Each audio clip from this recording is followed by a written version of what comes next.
Welcome to Live DAF, your online DAF Yomi Shir. Hello, Shalom Aleichem. Welcome back to today's DAF Hayemi Maseches KIDDUSHIN DAF Nun Zayin. We begin at the 9th line off the top of the Yom, Be'egla Rufa. So we have this list in the Mishnah, various items which are Isurei Hana, meaning items which not only can't you actually eat them, but you can't benefit from them. If one chooses to use one of these items for Kiddushin of an Isha, he hasn't really given her anything, so the Kiddushin is not valid. In that list we have Egla Arufa. We have Tzipari Metzora. We have many items which the Gemara today will provide the makar, a source for why in fact these are also asar b'hana. Says the Gemara in the 9th line, Be'egla Arufa. Manola, how do we know? This calf which is beheaded on the Makim where they find a slain man on the road, how do we know it's asar b'hana? Manola, Amri de Rabbi Yanai. So they provided the source. Kaparak sibakikachim. The pasuk uses a lashon kapara, atonement. Kaper la'amcha Yisrael, says Rashi. So it's a lashon which is typically found by karbanis, and just like a karban, just like kachim, asar b'hana, we know there is me'ilah. You're not meant to abuse hegdish property. Likewise, egla rufa is asar b'hana. Tzipayre mitzora. What about the birds that a mitzora brings? Now these are called machshirim. They enable. They're enablers because they facilitate the mitzora's purification process. Minolan, how do we know that they are also asar b'hana? The Tana Devei Rabbi Yishmael. So they learn like this. We equate tzipora mitzora to egla rufa. Nemar machsher. We find some karbanis that are brought inside, bifnim, in the Beis HaMikdash, that are called a machshir. For instance, says Rashi, the asham that a mitzvah will bring. So the mitzvah on his way to becoming Torah brings a carbon asham, which is, in this case, called a machshir, because it facilitates and enables his purification. That's called a machshir, has that function, that purpose. So we have a machshir inside the Beis HaMikdash. U'mechaper mibifnim. Likewise, we have some karbanis which are called mechaperim, right? Your typical carbon is a mechaper. So we find both elements of carbon in the Beis HaMikdash, machshir and mechaper. Okay, v'nemar machshir and mechaper b'chutz. And likewise, we find that at times you will bring these types of karbanis outside the Beis HaMikdash as well. For instance, what's an example of a machshir outside? Well, the birds of the mitzvah. And what's a mechaper outside? Well, we just had it. The egla rufa. It's called a mechaper. So we proceed with this equation. And we equate the two things. Ma machshir u mechaper. Ha'amar b'fnim. Just like when you're dealing inside the Beis HaMikdash. With that machshir and mechaper, you compare the two. There's no difference between the two in terms of the halachas, in terms of the Isser Hana, Asabai Machshir ke Mechaper. The Torah equates a carbon which is a Machshir to the carbon which is Mechaper. And they have the same halachas. They both have the same Isser Hana. The same regarding karbanis outside the Mikdash. Af Machshir Mechaper Amar B'chutz. Likewise, animals brought outside the Mikdash. Machshir being the birds of the Mitzvah, Mechaper relating to the Egla Rufa, we equate the two. And we give them the same status. Also by machshir ke mechaper, we deal with the machshir like the mechaper. And just like the egla rufa, the mechaper, is asar b'hana, as we have just concluded, likewise, the tzipari mitzvah. The question is, at what point does the mitzvah bird become asar? So we have a machlekes. Itmar, tzipari mitzvah. Mimasa asar. So, first of all, we're meant to know that a mitzvah brings two birds, one of which is going to be nishchat, and one of which is going to be sent away after being dipped into the water, sent away to fly freely. So, at what point does this bird become asur? Meimasai asur. Rabbi Yehuda Kessler. when you shech the bird, that's when it becomes asr. And the other one is mutter throughout. There's no reason for it to be asr. It's only the bird which is going to have shechita, which becomes asr at the point of shechita. So that's the trigger point, shechita. No. As soon as he purchased them for the mitzvah, whether it's bird A or bird B, whether it's the one that's going to be shechet or the one that's going to send away, either one becomes asr. It's just that when you send this one away, at that point the isser drops and it becomes mutter. Okay, so according to Rabbi Yehuda, the isser only starts at shechita on the bird that's going to be nishchat. The other one never becomes asr. Whereas according to Rabbi Rish Lakish, the isser hana begins at purchase time. Explains the Gemara. How do we know this? Rabbi Yehuda Amar Mishas Shchita. Shchita hu asr. He holds that the it makes sense that the shchita is what makes it asr, and the Rabban explains because the fact that the Torah forbids the shechuta is indicative of the fact that the shchita makes it asr, and the other one just remains mutter. So that's his opinion. According to Rish Lakish, as soon as he purchased them, they're both asr, and then ultimately the one that you're going to send away will lose its isser, but the isser initiates at the point of shechita. Why? Me'egla rufa, nafka. We learn it from the egla rufa. Ma egla rufa mechayim, just like over there. At what point is the isser applied to the calf? During its lifetime. You don't need to wait until you kill, right? As long as it's purchased for this purpose, we're going to see in a minute at what point it becomes asr, but during its lifetime. After Peri Mitzvah, likewise, the birds of the Mitzvah. And concerning the Egla, when do we say, at what point during its lifetime does it become asr? And Rashi explains, because, you see, it's not really a kaddish, it's not meant for a carbon, it's not meant for, the Beis HaMikdash building fund, it's a thing on its own, it's an entity on its own, it's meant for Arifa. So, at what point does it become sort of designated and pinned down for this purpose, which invites the Isser Hana? At what point does it identify as an Egla Rufa, basically? The Egla Rufa Gufa May Masai. Amar Abyanei Gvul Shematiba. I'll tell you the truth. I once heard, the trigger point, the boundary, the defining moment when it happens. V'shachachti, and I can't remember. V'nas v'nchavrai loymar. And the Talmidim over here, my colleagues, they are figuring as follows: that the Isser applies when it's brought down to the location. Yiridasa l'nachal eson, when you bring it down to the hard ravine over there. Yiridasa l'nachal eson Yisrasa. That's when it's slated for the process of the Arifa. That's when it gets its label, its title. That's when it becomes Asr. So bottom line, just like the Egla Rufa gets its Isser during its lifetime, even prior to the actual beheading, likewise, it's a Peri Mitzvah. Well, says the Gemara, Ima Egla Rufa, Meshas Lekicha Mitzvah. So then, just like the Egla Rufa does not get Isser at the point of its purchase, it only happens later when it gets to the Nachal Eisen, as we have just said, so perhaps likewise, by the birds of the Mitzvah, the Isser should not apply at that early stage when it's bought.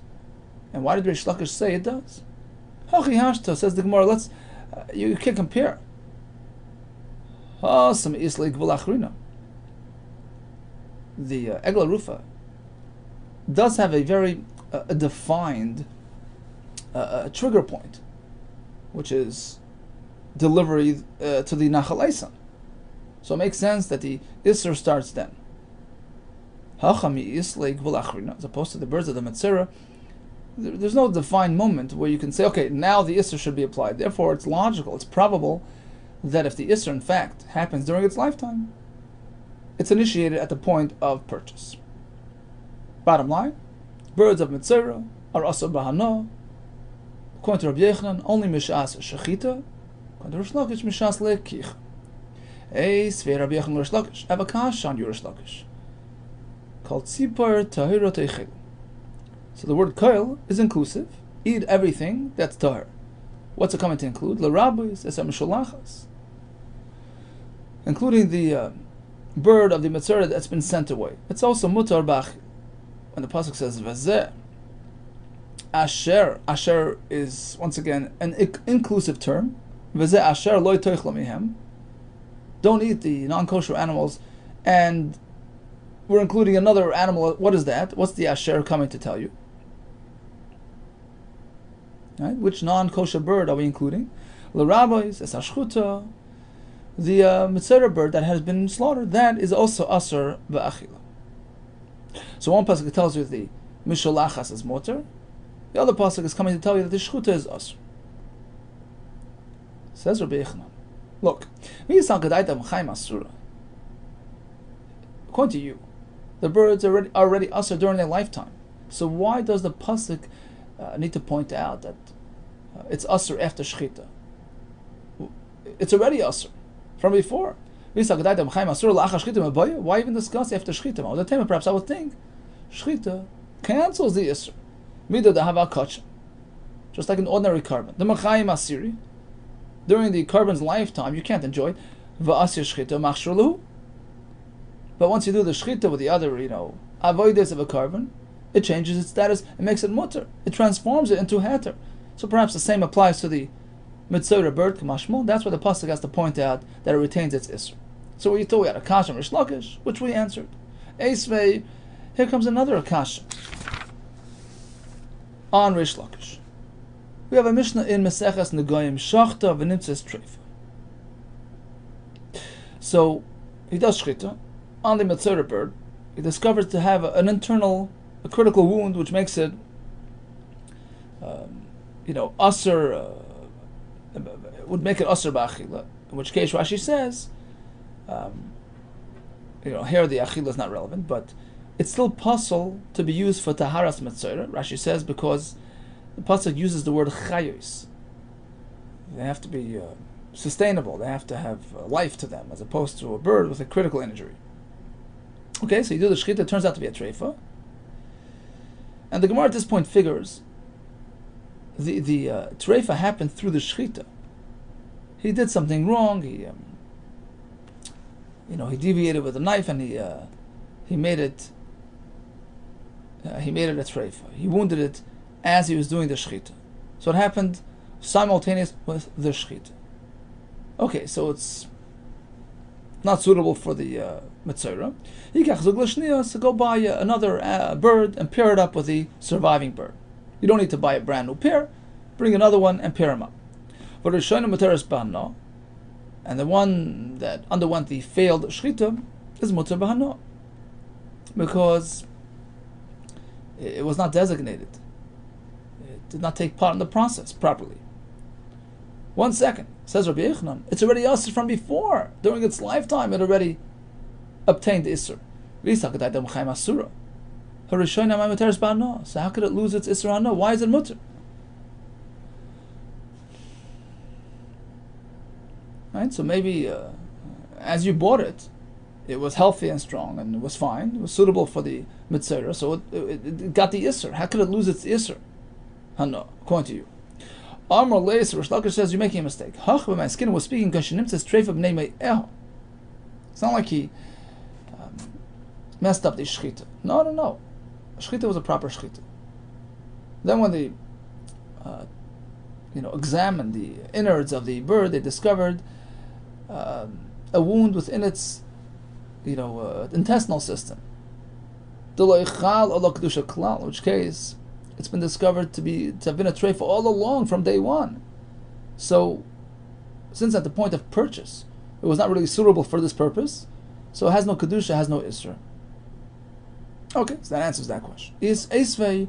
Here comes a third kasha on Rish Lakish. Shachta shlei be'eziv, shlei be'etz eres, shlei b'shnitalas.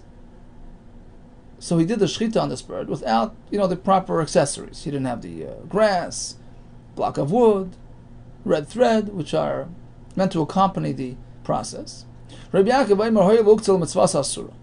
Still, since the bird was designated for taharas mitzvah, even though the process did not succeed, it's still asur b'hana. Rabbi Shimon Omer, Hoil v'nishchata shleim k'mitzvasa muteres. No. Since it wasn't nishchat properly without the proper accessories, so it's mutter. Now, ad kan lepligi. It seems that the discussion is only regarding this specific point. How do we deal with an unsuccessful shchita? That's the machlekes. Elamar sava shchita she'ena ru'ya shma shchita. Rabbi Yaakov says even if the shchita was not properly done, it's still called a shchita with respect to bringing about the isra hana on the bird. Omar Savar, as Reb Shimon holds, this is his universal shita throughout Shas, shchita she'ena ru'ya lo yishma shchita. An improper shchita is not reckoned with, and it doesn't really change the status of the bird. It doesn't become asr. But all agree that it is the shchita itself that adds the isr, and it's not a pre-existing isr, unlike Rish Lakish. The Kuli Yama miyam mechaim lemitzra. All agree, all seem to be clear that there's no isr mechaim. That's a kasha Rish Lakish. You're right. These shitas disagree with Rish Lakish's opinion, Tanoihi, but we find other Tanoim that do agree. The Tana de Rabbi Shmuel, this was Rabbi Shmuel before, who clearly holds that there is an Isra Mechaim like Rish Lakish. Right, we had that formula, Nemar Machshir Mechaber Bifnim, we have the Asham Matzera, which is a Machshir, we have Karbonis that are Mechaber Bifnim, Nemar Machshir Mechaber B'chutz, we have elements of Machshir and Mechaber outside the Mikdash. Machshir is the Tzipora bird, Mechaber is the Egla Rufa, and we compare and we equate. Ma Machshir Mechaber Hamar Bifnim, just like the Machshir Mechaber in the Beis HaMikdash. Also by Machshir Mechaber, we treat the Machshir like the Mechaber in all the halachas. Ach Machshir Mechaber Hamar B'chutz. Also by Machshir Mechaber, we compare the Machshir, which in this case is the Tzipora bird, to the Egla Rufa, which is the Mechaber, and therefore we say, just like Mechaber is Asr Mechayim, likewise, the Machshir, the Tzipora bird, that's a right to Rish Lakish. Gufa, let's go back to the brisa we had before, which was one of the brises that Rabbi Yechanan cited as a kasha on Rish Lakish, called Tzipor Torah Teichelu. All kosher birds can be eaten. All birds, what's that coming to include? The rabbis, some shalachas, even the one that was used for the Metzora process but now has been sent away, is mutter. V'zeh shaloi teichlu, me'em the rabbis is hashchuta. What should you not eat? Even the shchuta bird, which had been a kosher bird, but since it was used as part of the Metzora process, it's asur b'achil. Ve'efach no. How do you know to go this way? We have one pasuk which is coming to include Isser. One is coming to include Heter. How do you know what's what? Maybe the Mishulachas, the one sent away, is Asr. The one that's Shchita, Nishchat, is Mutter.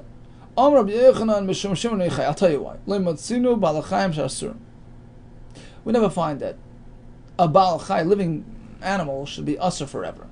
So it's inconceivable that the not logical. The Torah would.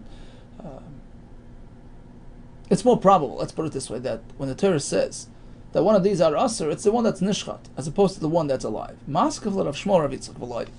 We never find a Baal Chai aser loylam barei muktzah v'nevad, a behemoth which had been designated for avodah zarah purposes, or an animal which had been worshipped for avodah zarah. The Baal Chaim, these are live beings. V'asir and they're aser. You can't bring them as a carbon. So you see it exists? Well, that's different. Ki asir l'gavoya. It's only asr for carbon.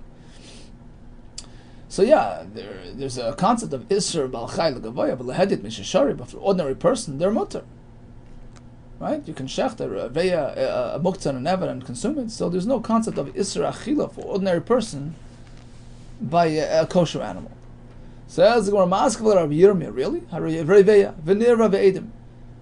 An animal had been witnessed by Edim to have interacted with a woman as married, or had been the recipient of that type of interaction. Right?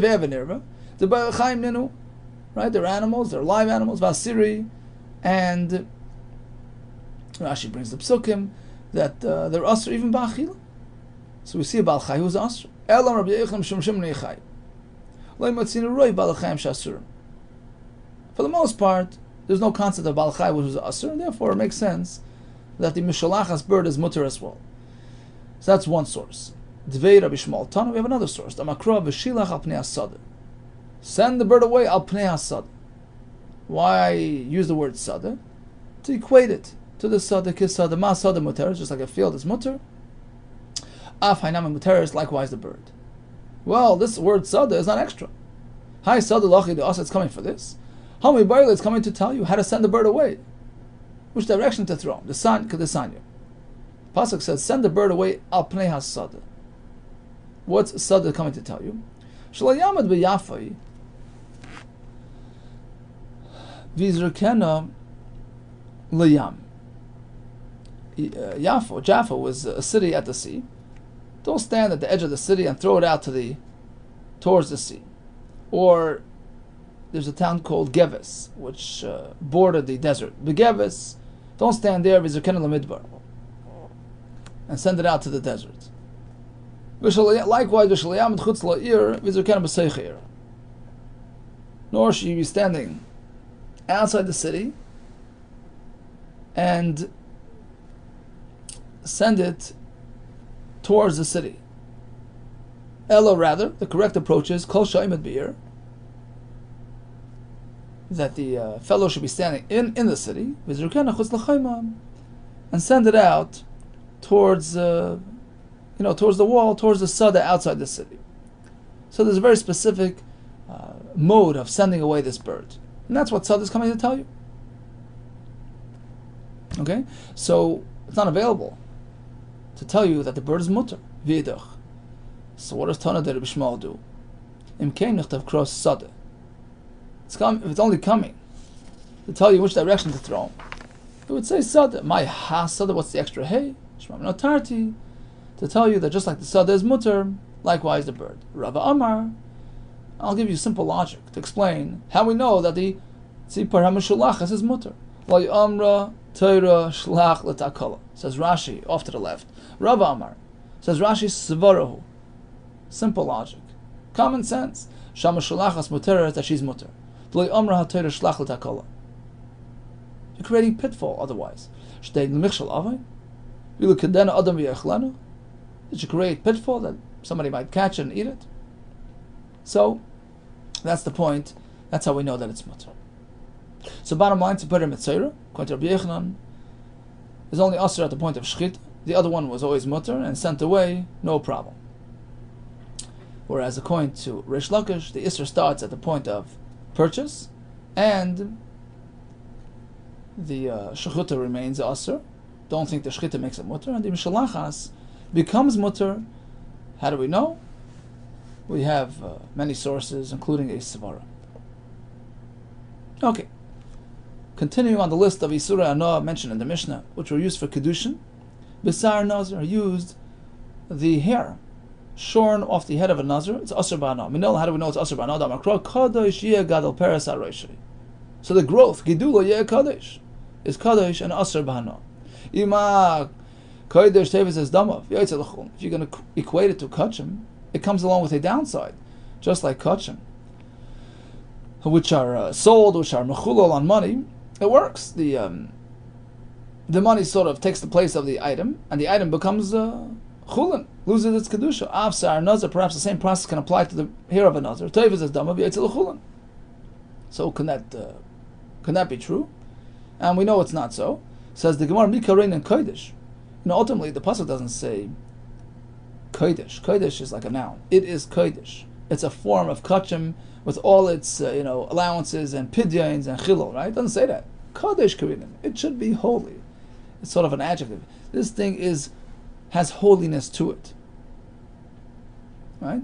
So it's not an essence of kedusha. It's not kachim, right? So it can't conform to kachim and doesn't allow for chilul and for pidyan. Rather, the pasuk is saying kadeshia, meaning treat it like kedusha, be separate from it, don't enjoy it, don't have enough of it. So in limited fashion, it's compared to kachim, but not all the way.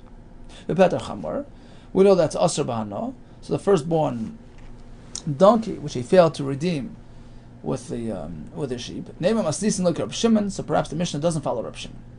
Asani petach chamor asr b'hana. The Rabbi Yehuda, according to him, it's asr. Reb Shimon Matri says it's okay. Our Mishnah says it's asr b'hana, unlike Reb Shimon. Amar of Nachman, Amar Rabbi Yehuda. Our Mishnah is speaking l'achar arifa, after it was beheaded. in this case, all agree it's Asr Bahana. There's no discussion. Of course it's Asr Bahana. Rashi brings, everybody agrees because we learn Exer Shava, Arifa, from Arifa of Egla Rufa, just like there it's Asr here as well. What about Basar B'chalav? If you have a mix between Basar and Chalav, it's Asr B'achila and Bahana. Minal, and how do we know this is true? The Tana Dera Bishmo. The pasuk mentions Loisavashel Gedi B'chalev Imay. Don't cook a goat in its mother's milk, and it says it 3 times in the Torah. What for? To cover all bases. Echad Isra Achila, Echad Isra Ana, Echad Isra Bishol, no eating, no enjoying, no cooking. Continues the Gemara, Mas Nisin, our Mishnah, which teaches that Basar B'chalav is Asr B'hana, the Loiki Aitana, is not consistent with the following sheet, the Sanya. Rabbi Shimon Yehuda Aimer, Basar B'chalav Asr B'achila. Sure, you don't eat it, but you can enjoy it. Umutar B'hana, Shanamar Kiyam Kadesh, Ata Hashem Lekecha. Loisabashal Gedi B'chalev Imay. So that's one pasuk describing Basar B'chalav. Ulahalon Aimer, and elsewhere it says, V'anshe Kodesh, Tionli. So that's a pasuk by Treifa. It says, "You're holy people to me. Don't engage in treifa, but you can have benefit. You can feed your dog. Just like over there, you don't eat it, but you can enjoy it." Pasuk said, right? As reward for their self-control when they didn't bark during Yetzias Mitzrayim, right? It's just like over there, you don't eat it, but you can enjoy it. Afkan asr b'achila.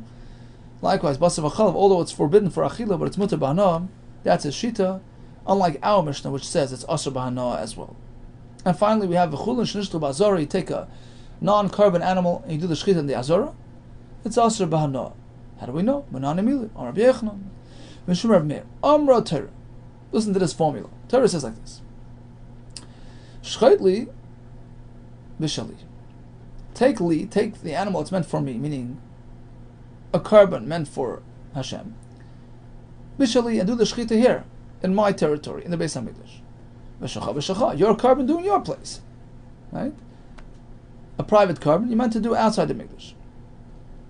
Ma'ashali b'shacha asr. So just like, if you take my carbon, and do it in your place, do the shechita outside the Mikdash, it's asr, even bahana. How do I know? Rashi says, because, why would it be mutter? A carbon is asr during its lifetime until the shechita is done properly. It's an improper shechita, of course it retains its isr. That's a given. Mine in your territory is asr. Avshacha b'shali asr. Likewise, yours in my territory. You take chulin, do the shechita in Hazar, it's asr as well. That's how we know. Okay, so take it a step further. So if so, just like a carbon which was nishchat outside the Mikdash generates isr kares, it's called shchutei chutz. Avshacha b'shali anish kares. Likewise, chulin be'azara is anish kares. Is that so? Amakra, no. The pasuk rules that out. Vel pesach oil moed lo yeviyoi lahakir carbon lashem v'nichras. A carbon who is tended to outside the Mikdash generates kares, and we learn al carbon anish kares. Al chulin shenishchatu be'azara ein anish kares. So we learned that only a carbon which was shechted outside the Mikdash generates kares, as opposed to a chulin ba'azara, although you're not meant to do it, but there's no kares.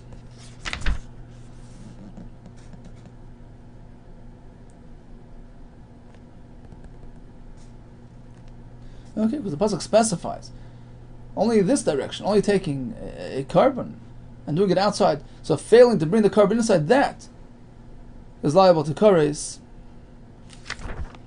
as opposed to the other way. Asks the Gemara, okay, so you're equating one to the other. Just like, if you misplace this one, it's asr, you misplace that one, it's asr. So now, we can sort of differentiate, because you're agreeing that the penalty in both cases are unequal, right? It makes sense that the carbon brought outside the Mikdash is asr because she can anish kares. Likewise, it generates kares. It's a very severe violation. But who says bringing a chulin ba'azara, which doesn't generate kares, will generate the Isra Hana, right? Elam Abaye brings another source, that chulin ba'azara is asr. Mehacha. The pasuk in Parsha of Shlomim mentions shchita 3 times. Shchatai v'shachat oisei v'shachat oisei tlasa kroy yiseri. So it's basically 3 miutim. Shchatai, shachat oisei, this one, shachat oisei. So we have 3 miutim. Why do we need 3 exclusions? What's the point? Tlasa kroy yiseri. Ma'atam lemer. So what's the point? And the answer is like this: Fishanemar, the pasuk, prior to entering Eretz Yisrael, informs the nation. Look, right now in the Midbar, the behemoths were only mutar ba'achila if they were brought as a korban. That's what it was. But in Eretz Yisrael, where you're going to be dispersing and spreading out, you're going to be living at a distance from the Beis Hamikdash. And there Hashem is allowing us to shecht korban behemoths for personal use.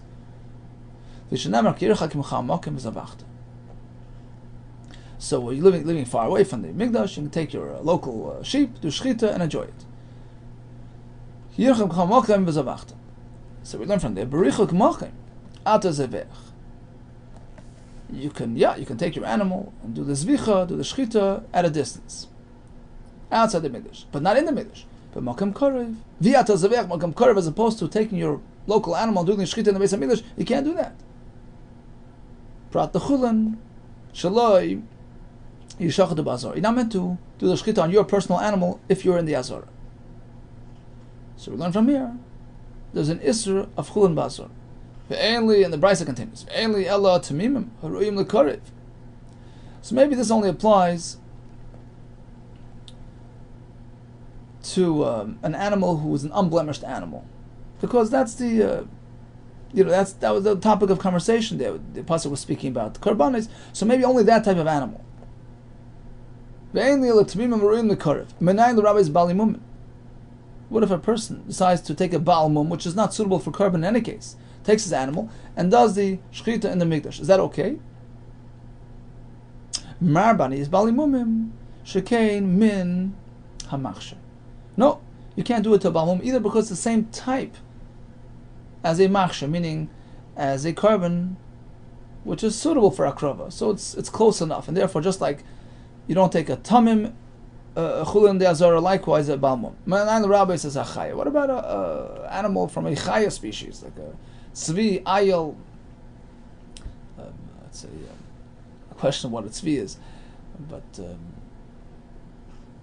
called shinebuck or whatever, the different types of animals which are called chaya, kosher chayas.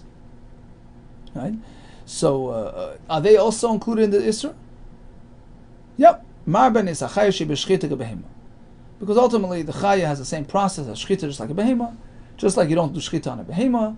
Chulun bazar, likewise a chaya. Menay l'rabbi soifes. What about a bird? Amaleimar v'shachtu v'shchatoi v'shachat oisei v'shachat oisei. So we had 3 psukim, right? So there are miutim, which basically tells you, look, a proper korban, be my guest, bring it in the Beis Hamikdash, but otherwise don't. And all forms of chulin, whether it's a behema, whether it's a chaya, whether it's a balmum, whether it's an oif. So Rashi explains that ultimately the 3 psukim are including the chaya, the oif, and also that b'di evet it's asr. Rashi brings a Fri. So basically, we cover all bases, all types of animals. Chulin ba'azar is asr, even b'di evet.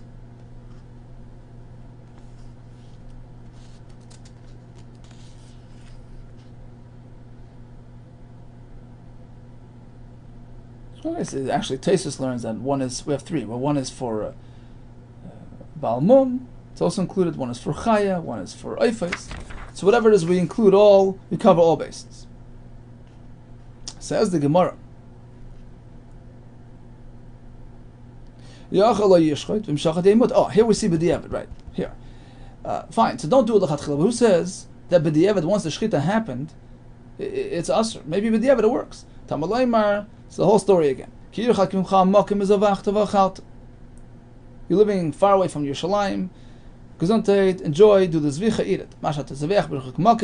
Only what you do out there is permitted. But a personal animal brought in the Mikdash is not mutar b'achila. Prat l'chulin, shishta ba'azara, maybe that's only by a behem, which is a tamim, which is a topic of discussion there. In the the sugi of karbanis or even the kara, which is theoretically suitable for the akrava. So maybe only there we say it's a problem. Menayin the rabbis bali mumin. What about a bal mum? Marbani bali mumin. We include those as well. Shkemi namar is pretty much a repetition, word for word, from the Gemara before. But here we're sort of focusing on what happens b'di'evet once it's done. So again, the Yisr applies in all situations. A bal mumin as well. Shkemi namar because it's a type, same type as a kosher korban. What about a chai, which is a totally different type? Marbin is a chai, we include the chai as well. Shiv shchita behemoth because it goes through the same process, shchit like a behemoth. What about birds? Basically, we covered all bases. Okay, so we know that it's asr, but who says it's even asr bahano? That's already a step further. So perhaps you can't do shchita, but if he did so, if he was sheichet chulun ba'azar yesh lechenu l'fnei klavim, feed it to your dog, enjoy it in that manner. The pasuk says by the treifa. An animal has a din of a treifa. We say la'kelav tishlichun oisai. Only this one can you feed to your animal. Oisai ata mashtach la'kelav, and we have a diuk v'yata mashtach chulin shenishchatu ba'azar. So Rashi says this is the pasuk by an animal who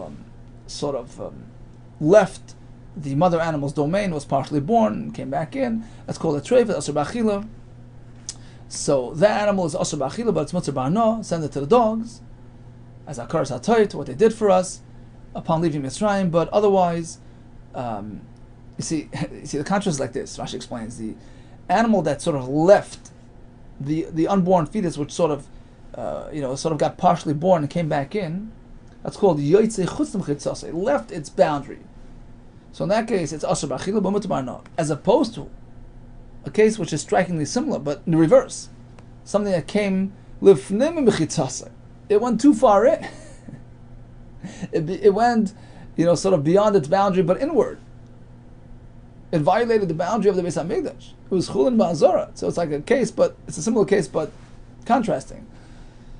Pasuk's being reminded that in that case, just like it's asur b'achila, likewise asur b'hana, we have our source. Okay, bottom line, we have Tzipari Mitzora, we have Egla Rufa, we have Sar Nazir, Basar B'chalav, etc., etc. All these are asur b'achila and b'hana, and the Gemara provides a source for each one of them. All the best to you and Atzlach Hara.